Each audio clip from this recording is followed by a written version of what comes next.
Hello very good evening to all of you. कैसे हैं आप लोग? आई होप सभी लोग बढ़िया होंगे, फर्स्ट क्लास होंगे। ठीक है, आज हम लोग थोड़ा सा बेसिक ऑर्गेनिक के बारे में पढ़ने वाले हैं। ठीक है, कार्बन की खूबियां देखने वाले हैं, ऑर्गेनिक कंपाउंड्स क्या होते हैं, इनऑर्गेनिक कंपाउंड्स क्या होते हैं, इनके बारे में हम लोग आज थोड़ा डिस्कस करने वाले हैं। ठीक है, तो जरा देखते हैं।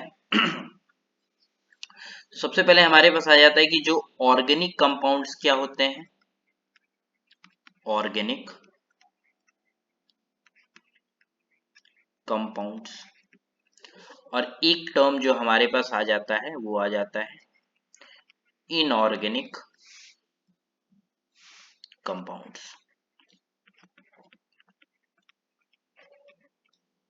दो टर्म्स यहाँ पे आते हैं, एक आता है ऑर्गेनिक कंपाउंड्स, एक होता है इनऑर्गेनिक कंपाउंड्स। क्या डिफरेंस होते हैं जरा समझते हैं। ठीक है, देखिए जो भी ऑर्गेनिक कंपाउंड्स होते हैं वो हमें लिविंग ऑर्गेनिज्म के द्वारा क्या होते हैं, ऑब्टेन होते हैं। लिविंग ऑर्गेनिज्म का मतलब क्या होता है, जो कि लिविंग थिंग्स होती हैं उनके द्वारा हमें ऑब्टेन। ठीक है, अब जरा बताइए लिविंग थिंग्स में कोई एग्जांपल, जैसे प्लांट, एनिमल्स, ये सब क्या होते हैं, लिविंग थिंग्स होते हैं।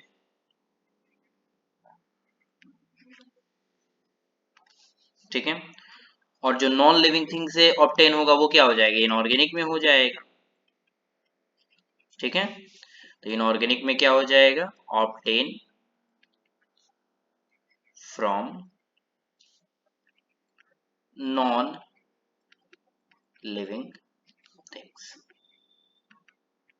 ठीक है, ये पॉइंट ध्यान रखेंगे, जो भी ऑर्गेनिक कंपाउंड्स होते हैं वो लिविंग थिंग से ऑब्टेन होते हैं, जैसे कि प्लांट हो गया, एनिमल हो गया।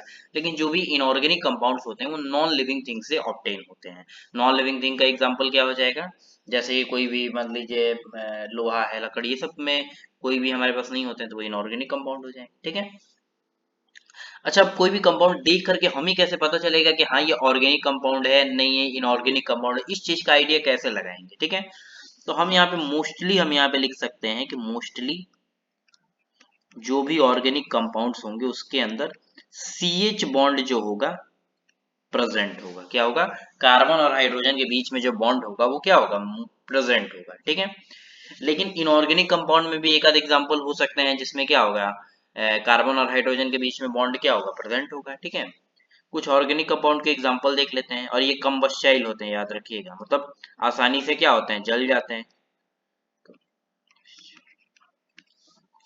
और ये जो होते हैं नॉन कम्बस्टाइल होते हैं,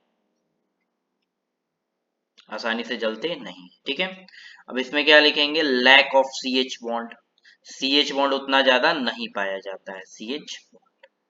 लेकिन एक आध ऐसा एग्जांपल भी इनऑर्गेनिक कंपाउंड का है जिसके अंदर CH बॉन्ड पाया जाता है, तो ये जनरल केस बता रहे हैं। ठीक है, ध्यान रखेंगे।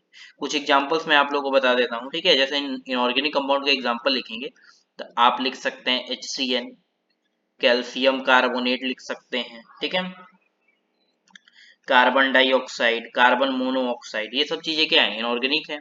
अगर कोई करेगा ऑर्गेनिक का एग्जांपल तो C2H6, एसिटिक एसिड, ये सारे क्या होते हैं, ऑर्गेनिक कंपाउंड होते हैं हमारे पास। ठीक है, तो ये बेसिक डिफरेंस रहेगा ऑर्गेनिक कंपाउंड में और इनऑर्गेनिक कंपाउंड में। ठीक है, आगे चलते हैं। ठीक है, अब अगर हम थोड़ा सा बेसिक्स की बात करेंगे, स्टार्टिंग कहाँ से हुआ था कि ऑर्गेनिक कंपाउंड या ऑर्गेनिक केमिस्ट्री कहाँ से जनरेट होती है। ठीक है, तो एक साइंटिस्ट है हमारे पास जिनका नाम था बर्जीलियस। ठीक है, बर्जीलियस ने बोला था कि कोई भी ऑर्गेनिक कंपाउंड अगर फॉर्म होगा तो उसके लिए नेसेसरी है हमारे पास एक वाइटल फोर्स। ये वाइटल फोर्स चाहिए तभी हमारे पास ऑर्गेनिक कंपाउंड क्या हो पाएगा, फॉर्म हो पाएगा। अदरवाइज ऑर्गेनिक कंपाउंड फॉर्म नहीं हो पाएगा, ये ध्यान रखना है। ठीक है, ये किसने बोला था, बर्जीलियस ने।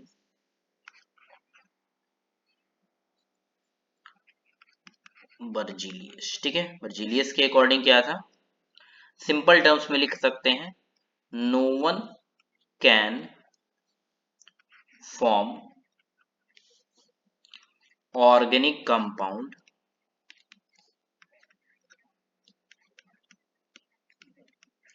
From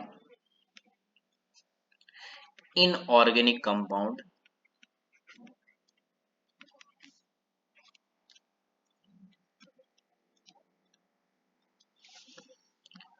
in the lab, lab के अंदर। ठीक है, कोई भी ऑर्गेनिक कंपाउंड नहीं बना सकता है from inorganic compound in the lab के अंदर, ठीक है। ये स्टेटमेंट दिए थे साइंटिस्ट बर्जीलियस। लेकिन अब भाई हर एक साइंटिस्ट की बातें 100% सही हो जाए ये तो नेसेसरी है नहीं, कहीं ना कहीं आके बातें गलत हो जाती हैं या कुछ कॉन्ट्राडिक्ट चीजें जरूर हो जाती हैं, ठीक है।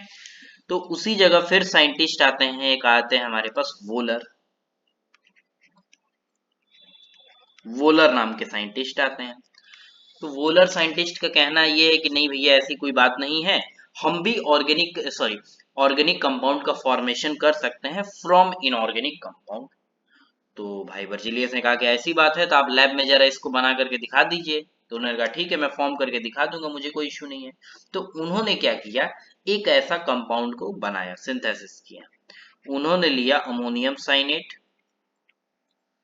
और इसको उन्होंने हीट कर दिया। अब हीट किया तो ये आपस में रीअरेंज हो जाता है, क्या हो जाता है, रीअरेंज। दो ले सकते हैं, ठीक है। रीअरेंज जैसे ही होगा तो यहाँ पे बन जाता है NH2COO NH2, ये ऑक्सीजन है, ठीक है। और इस कंपाउंड का नाम था हमारे पास यूरिया, और ये क्या था, अमोनियम साइनेट, ठीक है, ध्यान रखेंगे। तो ये जो यूरिया आपको दिख रहा है, ये जो कंपाउंड होगा हमारे पास, ये ऑर्गेनिक कंपाउंड है। और ये जो दिख रहा है NH4CNO, ये क्या है हमारे पास, तो इनऑर्गेनिक कंपाउंड है, ठीक है। तो बर्जीलियस साइंटिस्ट का कहना यह था कि कोई भी ऑर्गेनिक कंपाउंड इनऑर्गेनिक कंपाउंड से नहीं बना सकता है, ठीक है। जबकि वोलर साइंटिस्ट जब आए तो वोलर साइंटिस्ट ने एक इनऑर्गेनिक कंपाउंड लिया जिसका नाम था अमोनियम साइनेट, दैट इज NH4CNO, और उसको हीट करेंगे तो थोड़ा रीअरेंज होकर के यूरिया नाम का कंपाउंड फॉर्म करता है, जिसका फॉर्मूला है NH2CONH2, और ये जो कंपाउंड बनता है वो यूरिया बन जाता है ऑर्गेनिक कंपाउंड, ठीक है। तो इस तरीके के क्वेश्चंस काफी ज्यादा पूछे जाते हैं कि फर्स्ट ऑर्गेनिक कंपाउंड कौन सा बना था, तो हम क्या जवाब देंगे, यूरिया। किस साइंटिस्ट ने पहला ऑर्गेनिक कंपाउंड बनाया था, तो वोलर नाम के साइंटिस्ट ने बनाया था। किस इनऑर्गेनिक कंपाउंड से बनाया था ऑर्गेनिक कंपाउंड, तो अमोनियम साइनेट, ठीक है। तो इस तरीके के क्वेश्चन पूछे जा सकते हैं, ठीक है। इतनी कहानी क्लियर है, तो हम थोड़ा सा आगे चलें, ठीक है। अब थोड़ा सा कार्बन के बारे में पढ़ते हैं, ठीक है। कार्बन ऑर्गेनिक केमिस्ट्री का किंग समझ सकते हैं, राजा। जैसे जंगल का राजा क्या होता है, शेर होता है ना, वैसे ही यहाँ का ऑर्गेनिक केमिस्ट्री का राजा है, ठीक है। तो यहाँ पे लिख सकते हैं किंग ऑफ ऑर्गेनिक केमिस्ट्री, ठीक है। कार्बन जो होता है किंग होता है ऑर्गेनिक केमिस्ट्री का, मतलब ऑर्गेनिक केमिस्ट्री का राजा होता है। ऑर्गेनिक केमिस्ट्री में बहुत सारे कार्बन बॉन्ड्स आपको देखने को मिल सकते हैं, ठीक है।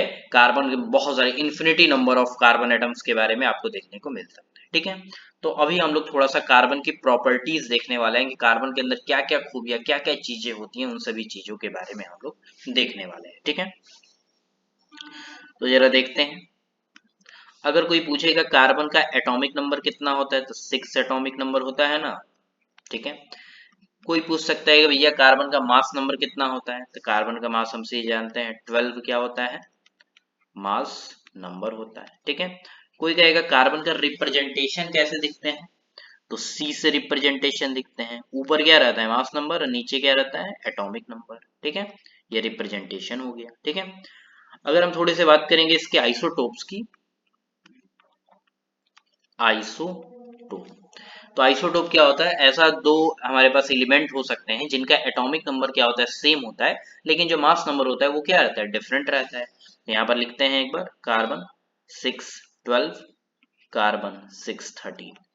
तो इन दोनों में देखिए जो एटॉमिक नंबर है वो क्या है, सेम है, लेकिन मास नंबर क्या है, दोनों में डिफरेंट है, तो आइसोटोप हो जाएगा, ठीक है।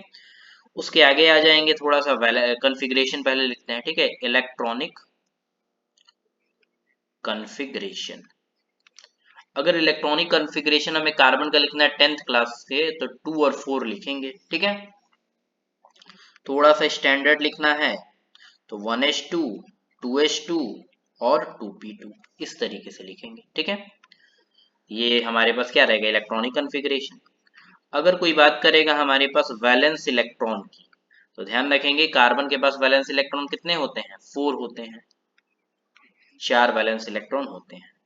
और ये रहा वैलेंस इलेक्ट्रॉन, ये इसमें चेक करना है, तो ये रहा वैलेंस इलेक्ट्रॉन। ठीक है, अब बात करेंगे वैलेंसी की। तो वैलेंसी का मतलब क्या हो जाता है, बॉन्ड फॉर्म करने की जो कैपेसिटी होती है उसी को हम लोग क्या बोलते हैं, वैलेंसी बोलते हैं। तो जो वैलेंसी होती है कार्बन की वो भी क्या होती है, 4। यानी कार्बन कितने मैक्सिमम बॉन्ड बना सकता है, तो 4 मैक्सिमम कार्बन जो होगा वो बॉन्ड का फॉर्मेशन कर सकता है। ठीक है, अब इसी के आगे थोड़ा सा मूव करते हैं।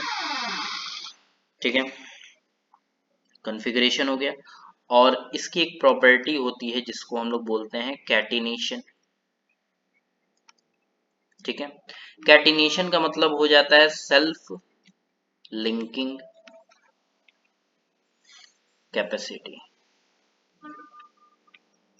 मतलब एक कार्बन एटम दूसरे कार्बन एटम के साथ जुड़ना चाहता है, तो कार्बन का दूसरे कार्बन के साथ जुड़ने की जो कैपेसिटी होती है उसी को हम लोग बोलते हैं कैटिनेशन प्रॉपर्टी। और कार्बन के अंदर जो कैटिनेशन प्रॉपर्टी होती है वो बहुत ही ज्यादा, बहुत बेस्ट होती है, बहुत अच्छी होती है। ठीक है, तो कार्बन की कैटिनेशन प्रॉपर्टी क्या होती है, बहुत ही बढ़िया होती है, सेल्फ लिंकिंग कैपेसिटी मान सकते हैं, मतलब एक दूसरे के साथ जुड़ने की कैपेसिटी। ठीक है, यानी यहाँ पे हम लोग क्या लिख सकते हैं, फ्रेंडली नेचर होता है इसका। ठीक है, तो इसी कारण से कार्बन कई सारे large number of organic compound जो होता है बनाता है, क्योंकि कई सारे कार्बन के साथ जुड़ता जाता है। ठीक है, उसके बाद देखेंगे हम लोग तो कार्बन के कुछ एलोट्रॉप्स भी होते हैं। एलोट्रॉप, एलोट्रॉप क्या होता है हमारे पास, different structural form of same element in same physical state that have distinct physical and chemical property. मतलब फिजिकल स्टेट तो दोनों चीज का सेम रहेगा, लेकिन उसकी जो फिजिकल और केमिकल प्रॉपर्टीज होगी वो डिफरेंट रहेगी। तो एलोट्रॉप्स में क्या आ जाएगा हमारे पास, डायमंड आ जाता है। डायमंड का मतलब हीरा, कार्बन का ही एलोट्रॉप है। ग्रेफाइट आ जाता है, फिर बकमेस्टर फ्लोरीन आ जाता है जिसको C60 हम लोग बोलते हैं। ठीक है, तो ये 3 एलोट्रॉप्स होते हैं, डायमंड, ग्रेफाइट और बकमेस्टर फ्लोरीन, जिसे C60 बोलते हैं। ठीक है, अब इसके बाद आ जाते हैं थोड़ा सा बॉन्डिंग नेचर। हम सभी केमिकल बॉन्डिंग पढ़ के आए हैं, तो केमिकल बॉन्डिंग में जानते हैं भैया 3 तरीके का बेसिक बॉन्ड होता है। एक होता है कोवलेंट बॉन्ड, एक होता है कोऑर्डिनेट बॉन्ड और एक होता है आयनिक बॉन्ड। तो कार्बन किस तरीके का बॉन्ड फॉर्म करेगा इस चीज को जरा देखते हैं। तो कार्बन जो होता है हमेशा कोवलेंट बॉन्ड फॉर्म करता है। कैसा बॉन्ड, कोवलेंट बॉन्ड। ठीक है, कोवलेंट बॉन्ड में क्या होता है, sharing of electron. Sharing of electron मतलब इलेक्ट्रॉन को क्या करता है, शेयर करता है। तो कार्बन हमेशा किस तरीके का बॉन्ड फॉर्म करेगा, कोवलेंट बॉन्ड, जहां पे हम लोग इलेक्ट्रॉन की शेयरिंग करेंगे। ठीक है, अब कोई पूछ सकता है कि भैया कार्बन आयनिक बॉन्ड क्यों नहीं बनाता है, तो जान लीजिए कार्बन ना ही -4 में एग्जिस्ट करेगा, ना ही कार्बन +4 में एग्जिस्ट करेगा, दोनों में एग्जिस्ट ही नहीं करता है, क्योंकि ये दोनों फॉर्म जैसे ही बनेंगे इलेक्ट्रॉन और प्रोटॉन का जो रेशियो हो जाता है वो बैलेंस आउट नहीं हो पाता है। इसी कारण से कार्बन ना ही -4 बनाएगा ना ही +4 बनाएगा, इसलिए कार्बन अपने इलेक्ट्रॉन को क्या करता है, शेयर करता है। इसी कारण से कार्बन हमेशा क्या बनाएगा, कोवलेंट बॉन्ड का हमारे पास फॉर्मेशन करेगा। ठीक है, ये ध्यान रखेंगे। तो 4 इलेक्ट्रॉन जो होता है हमारे पास शेयर करता है। ठीक है, 4 इलेक्ट्रॉन शेयर करके कार्बन क्या बनाएगा हमारे पास, कोवलेंट बॉन्ड का फॉर्मेशन करेगा। ठीक है, ये ध्यान रखेंगे। हो गया आपका। ठीक है, अब इसके बाद आ जाते हैं इलेक्ट्रॉनिक कॉन्फ़िगरेशन, किंग होता है, कैटिनेशन प्रॉपर्टीज होती है, रिप्रेजेंटेशन हो गया। ठीक है, इसी को हम लोग बोलते हैं। ठीक है, तो ये हमारे पास बॉन्डिंग नेचर हो गया। ठीक है, कार्बन, एक क्वेश्चन हमारे पास आता है कि why carbon forms a large number of organic compound. तो कार्बन लार्ज नंबर ऑर्गेनिक क्यों बनाएगा, तो यहाँ पे प्रॉपर्टी हो जाती है कैटिनेशन प्रॉपर्टी। तो कार्बन के पास कैटिनेशन प्रॉपर्टी होती है, इसी कारण से large number of organic compound बनाता है। ठीक है, ठीक है, बाकी आज के लिए इतना रखते हैं, बाकी नेक्स्ट क्लासेस में और भी इसकी प्रॉपर्टीज देखेंगे। ठीक है, आज के लिए इतना ही। Thank you so much, thank you.